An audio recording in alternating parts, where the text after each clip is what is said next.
Welcome back to our channel. నేను మీ భార్గవి. ఈరోజు ఇంట్లోనే ఈజీ టేస్టీ పన్నీర్ టిక్కా ఎలా ప్రిపేర్ చేసుకోవాలో చూసేద్దాం. దానికోసం ఒక 3-4 స్పూన్ల పెరుగు, కొంచెం అల్లం వెల్లుల్లి పేస్ట్, టేస్ట్కి తగ్గ కారము, సాల్ట్, గరం మసాలా, కొంచెం కసూరి మేతి, లాస్ట్లో తందూరి మసాలాను కూడా యాడ్ చేసుకుని పేస్ట్ అంతా కూడా ప్రిపేర్ చేసుకుని కొంచెం పసుపును కూడా యాడ్ చేసేసుకోండి. తర్వాత 10 నిమిషాల పాటు గోరువెచ్చని నీటిలో నానబెట్టుకున్న పన్నీర్ని కూడా యాడ్ చేసి ఈ విధంగా మిక్స్ చేసేసుకోండి.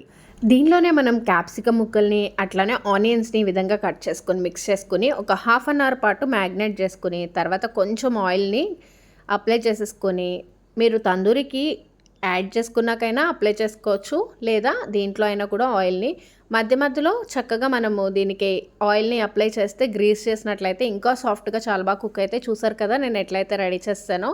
మైక్రో ఓవెన్ లేని వాళ్ళు కూడా చక్కగా నాన్ స్టిక్ మీద లిడ్ క్లోజ్ చేసుకుని దీన్ని హ్యాపీగా ఇంట్లో చేసుకుని తినొచ్చు.